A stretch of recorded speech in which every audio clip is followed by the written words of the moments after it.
Hola queridos hermanos, nuevamente en contacto en esta reunión virtual de Escuela Dominical, un poco forzada por la situación que estamos pasando de aislamiento por la pandemia del coronavirus. Bueno, espero que hayan disfrutado las lecciones anteriores y continuando con el estudio del Evangelio de Juan, hoy arrancamos el capítulo 2. Pero si ustedes recuerdan, en una de las clases introductorias, vimos que el Evangelio se puede dividir en dos grandes bloques. Los primeros 12 capítulos, donde Jesús realiza lo que hemos de denominar señales públicas y transmitiendo al judaísmo especialmente la naturaleza de su identidad.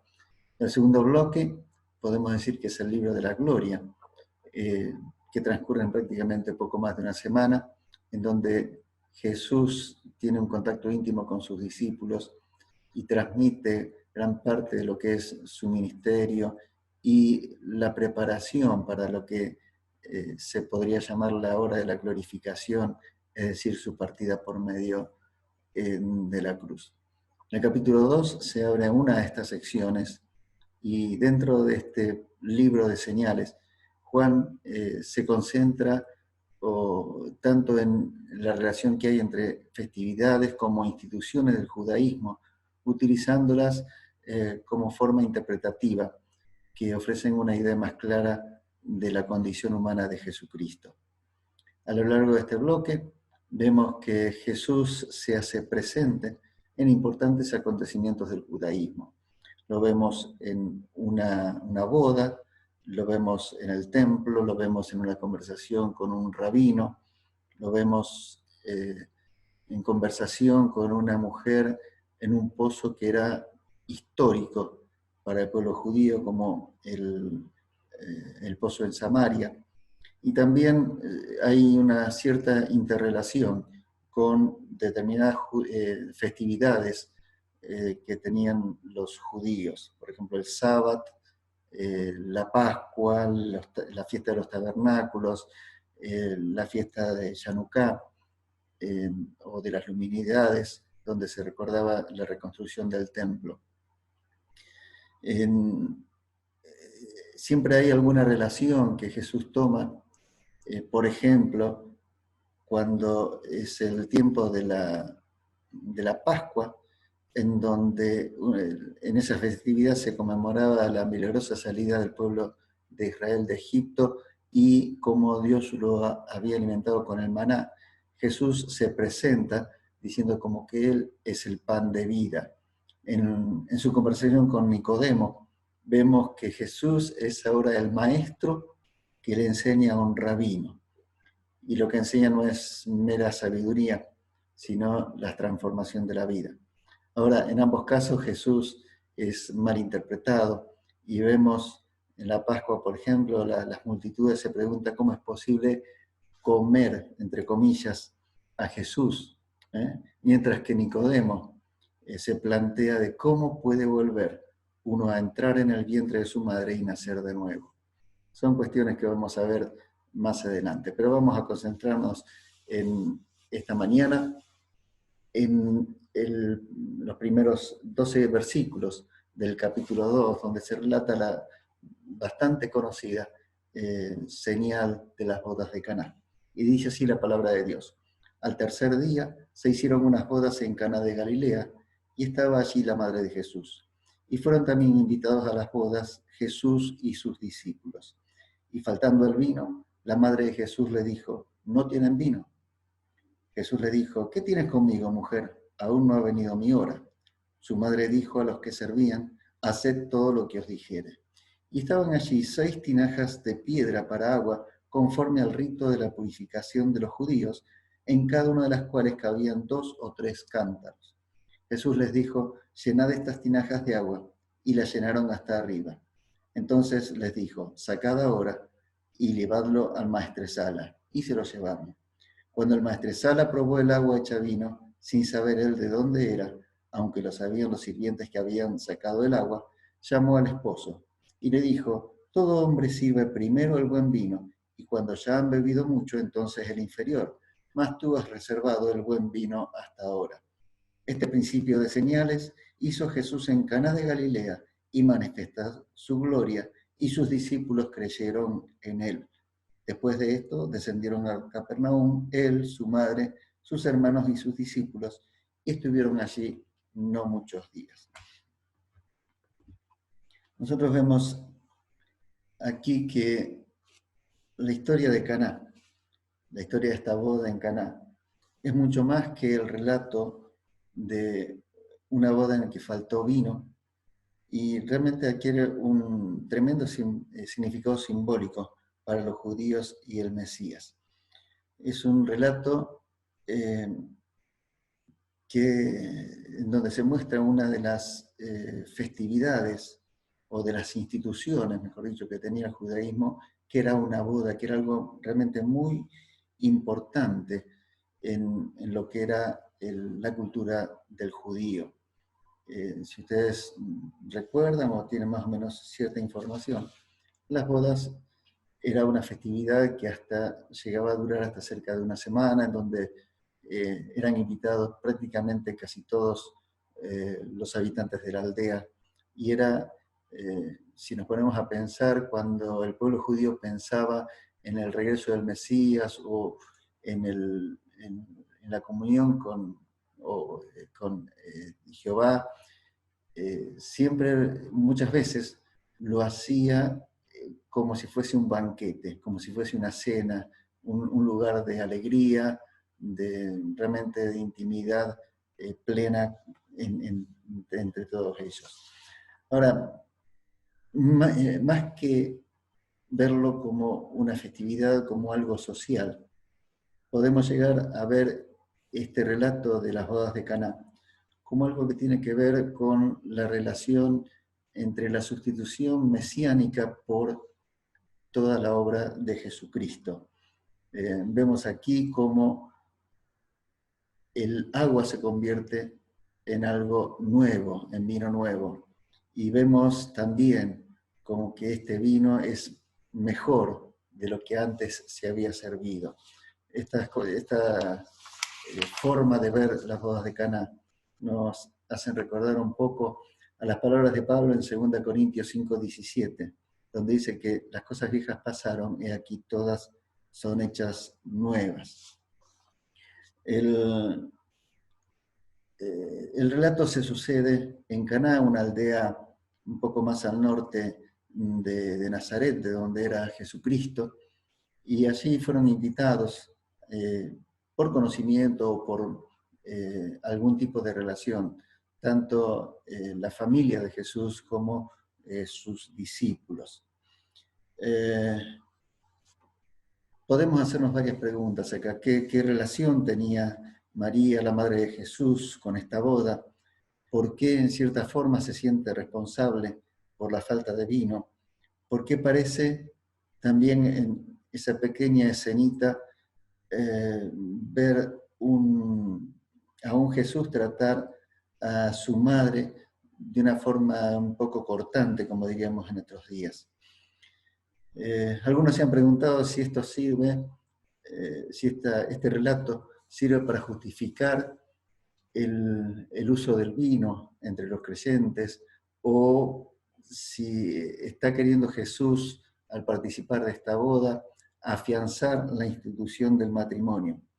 Pero yo creo que Juan está apuntando a algo teológico, algo profundamente teológico, que tiene que ver con el ministerio de Jesús, el cual se iba a dar ya un poco más adelante.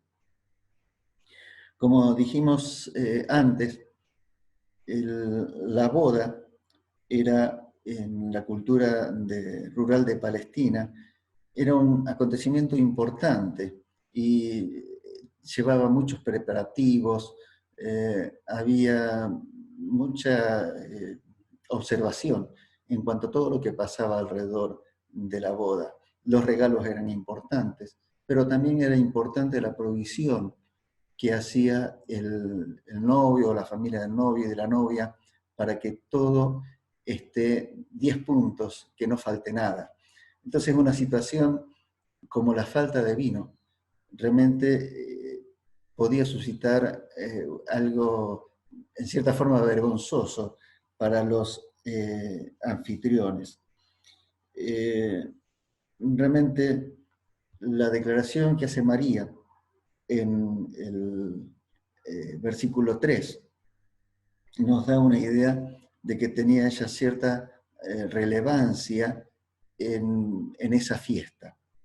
Pero también nos sorprende un poco la actitud o la respuesta que recibe de parte de Jesús.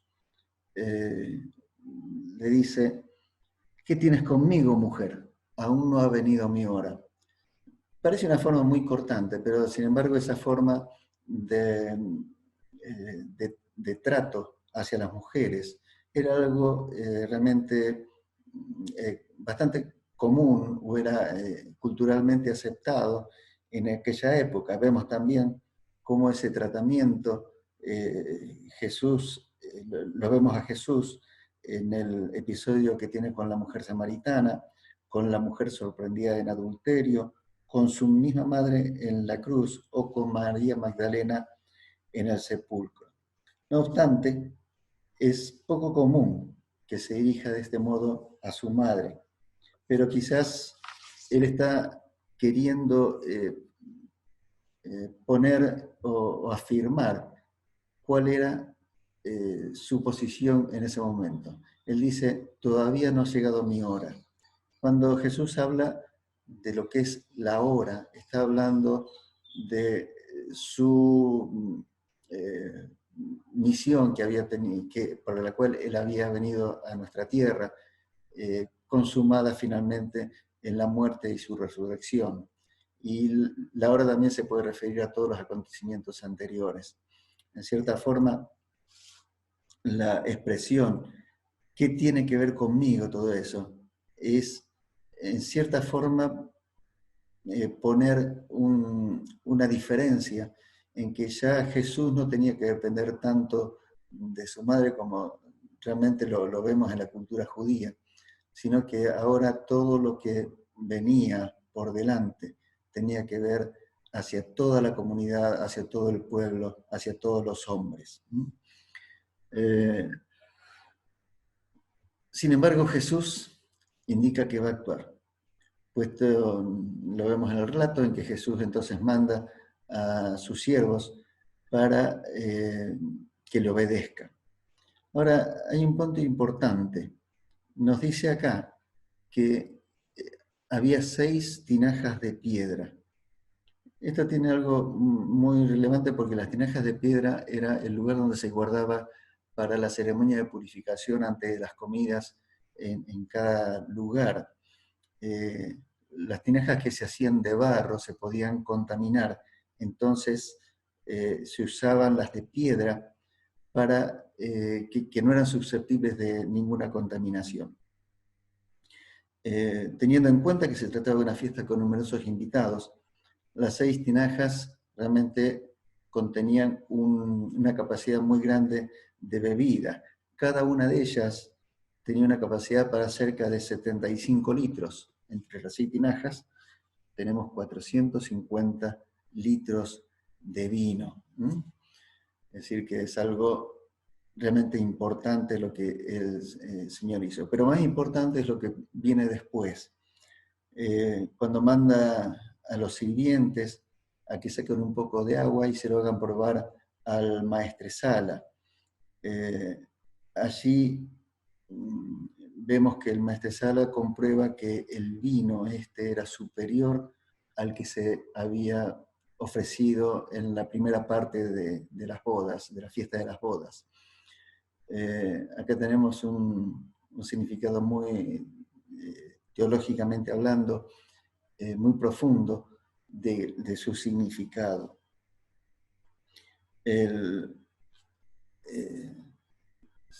Podemos ver un simbolismo en que Jesús utilizó algo que era parte del ritual de los judíos para ver que así se podía hacer algo mejor de lo que ya venía. Es decir, el vino ofrecido en primer lugar podemos compararlo a todo lo que era la tradición del pueblo judío. Mientras que el vino nuevo ofrecido ahora o convertido desde el agua por Jesucristo y ofrecido en las tinajas de piedra, representaban la nueva, todo lo nuevo que traía Jesucristo consigo. En el versículo 11, Juan ofrece un comentario que sintetiza la enseñanza de este episodio. En lugar de utilizar el término por excelencia de los sinópticos para milagros, que es dínamos, él utiliza la palabra semeión o señales en nuestro español. ¿Qué diferencia hay entre una y otra? Los milagros ponen de relieve el poder de quien los ejecuta.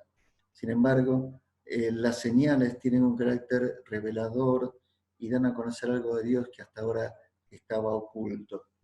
Las señales no son meros actos de poder y fuerza, sino que ponen de relieve que Dios está obrando en Jesús y está presente en él. Para Juan, Jesús no es un mero hombre, un simple hombre, sino que es mucho más. Es alguien que transmite la presencia de Dios en el mundo y como tal, él publica eficientemente su gloria. En este sentido, tenemos que el texto nos lleva a hablar o a ver qué relación hay entre el milagro y la fe. Dice que los discípulos vieron la señal y creyeron en él.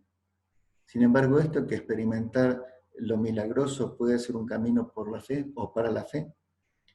Naturalmente, muchas personas vieron los milagros de Jesús, se convencieron de su poder, pero no creyeron en él. Por tanto, la mera experiencia del poder de Dios no lleva necesariamente a alguien a la fe. De hecho, cuando alguien dice creeré si veo un milagro, nos está diciendo probablemente que no esté dispuesto a creer en Cristo por la fe o a aceptar a Cristo por la fe. Así lo vemos, por ejemplo, después de la alimentación de los 5.000 hombres en Juan capítulo 6, donde Jesús había alimentado a una multitud de 5.000 personas. Muchos de ellos le siguen con cierta expectación. ¿Y qué es lo que dice Jesús de ellos? Ciertamente les aseguro que ustedes me buscan, no porque han visto las señales, sino porque comieron pan hasta hartarse o hasta llenarse. El problema de la fe que se basa en lo milagroso es que los milagros se convierten en un fin a sí mismo. En lugar de buscar al pan de vida, al dador de vida, las personas se limitan a buscar el pan. Hemos aprendido con este pasaje que Dios hace, o que Jesucristo hace las cosas nuevas. Cambió lo que era del judaísmo viejo y obsoleto y quizás corrupto en algo nuevo, en algo mejor, en algo superior. Y hemos aprendido también que los milagros no necesariamente llevan a la fe, sino que los milagros, si se convierten en señales, y nosotros descubrimos en esa señal algo más de Jesús, de su persona, de su ministerio, estamos, creo que, completando el propósito de Dios en nuestras vidas. Sin embargo, para terminar, hay algo más que quisiera comentar de este pasaje. Jesús asistió a la boda de unos amigos y resolvió un problema práctico. Es decir, se terminó el vino y él a través de una obra milagrosa convirtió agua en vino. Ahora, para nosotros, eso fue algo práctico, algo quizás de la vida cotidiana, fue solucionar el problema de algo simple de otra persona, de un amigo. Ahora bien, a nosotros nos es fácil espiritualizar la obra de Cristo y concluir que Él se dedica a salvar almas y a transformar vidas. Ahora bien, no pensemos nosotros en que también, aparte de eso que tiene que ver con lo trascendental, está también en las cosas prácticas de nuestra vida, en las cosas sencillas. Quizás esta enseñanza nos lleva a tener en cuenta que Dios también quiere participar en las distintas decisiones que tomamos en cada día, en nuestro trabajo, en nuestra casa, en la escuela, en el parque, en lo que sea. En cierta persona, por ahí a veces nos cuesta pensar que Dios se va a ocupar de las pequeñitas cosas. Entonces no llevamos al Señor esas cosas en oración. Sin embargo, Él quiere también que estés participándole, abriéndole tu corazón para todas las cosas sencillas que Dios tiene para cada uno de nosotros. Él quiere darnos la solución. Y otra de las cosas también en que tenemos que tener en cuenta, que tiene que ver también con nuestra relación de fe con el Señor, es que muchas veces nosotros actuamos con hábitos religiosos, con cosas que a través del tiempo hemos ido incorporando a nuestra vida. Dios quiere transformar todas esas cosas que nosotros hacemos por hábito en cosas que hagamos realmente teniendo en cuenta a su persona, que Él está queriendo dar en cada uno de los momentos de nuestra vida. Nos quiere estar enseñando algo, nos quiere estar mostrando algo para nuestras vidas. Dios quiere para vos, en tu vida, que estés dependiendo de Él, que estés fijándote en las señales, en las cosas, las obras que Dios hace en tu vida, para que también día a día estés, en cierta forma, aumentando la fe. Dios te bendiga, Dios pueda cumplir su propósito en vos en cada momento. Bueno, espero que esta clase te haya servido, que Dios te haya provisto también de alguna enseñanza que puedas aplicar en tu vida. Hasta el domingo que viene, Dios te bendiga.